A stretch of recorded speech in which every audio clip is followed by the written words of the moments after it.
Corona महामारी की दूसरी लहर का संकट अभी खत्म नहीं हुआ। ब्लैक फंगस का हड़कंप अभी थमा नहीं और समुद्री हवाएं देश के 5 राज्यों पर नई मुसीबत लेकर आई।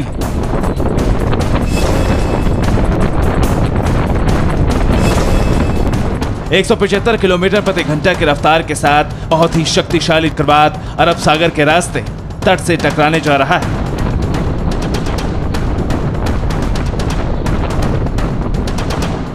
इस शक्तिशाली चक्रवात का नाम है ताऊते। भारतीय मौसम विज्ञान विभाग ने चेतावनी देते हुए भारत के पश्चिमी तटीय क्षेत्रों को इस ताकतवर तूफान पर अलर्ट किया है। दावा है कि अरब सागर में बने दबाव क्षेत्र के कारण ये तूफान तटवर्ती राज्यों को बड़ा नुकसान पहुंचा सकता है। बताया यह भी गया है कि चक्रवाती तूफान शनिवार को ही गुजरात तट को पार कर सकता है, जो समय गुजरने के साथ एक ताकतवर चक्रवात बनकर कई और इलाकों को प्रभावित करेगा। तूफान दक्षिण पूर्व अरब सागर से आगे बढ़ रहा है, जो पहले गुजरात से टकरा सकता है। इसके बाद महाराष्ट्र, फिर गोवा, कर्नाटक और आखिर में केरल में भारी नुकसान पहुंचा सकता है। और इससे होने वाले नुकसान का अनुमान चक्रवात की गति से लगाया जा सकता है। इसीलिए मौसम विभाग ने देश के पश्चिमी तटीय राज्यों को सतर्क किया है। अब तूफान के तट से टकराने की संभावना 16 से 19 मई के बीच है। इस दौरान तूफानी हवाएं 150 से 160 किलोमीटर प्रति घंटा रह सकती। तूफान के तेज होने पर हवा की रफ्तार 175 किलोमीटर प्रति घंटा होगी। हालांकि इस तूफान को देखते हुए सरकार ने तुरंत तैयारियां शुरू कर दी। प्रधानमंत्री नरेंद्र मोदी ने चक्रवात के मद्देनजर तैयारियों की समीक्षा बैठक भी की, जिसमें एनडीएमए के वरिष्ठ अधिकारियों ने अब तक की तैयारियों का पूरा ब्लूप्रिंट उनके सामने पेश किया।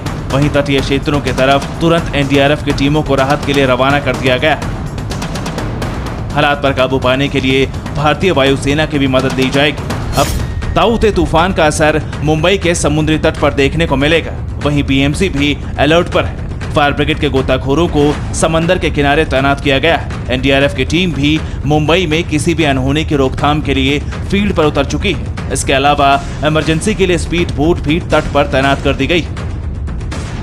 ताऊते साइक्लोन मुंबई या महाराष्ट्र के वेस्ट कोस्ट से लगभग पश्चिमी दिशा में 250 से 300 किलोमीटर दूरी पर है और इसके महाराष्ट्र की तरफ आने की संभावना आज रात या कल सुबह के बाद ही होगी। लेकिन ये तूफान वेस्टर्न कोस्ट से काफी दूरी पर है, इसी वजह से इसका इम्पैक्ट महाराष्ट्र पर और जो कोस्टल डिस्ट्रिक्ट्स हैं उसमें बहुत कम होगा, जिसमें कि तेज हवाएं चल सकती हैं और बारिश हो सकती है, कहीं पर ज्यादा कहीं पर कम।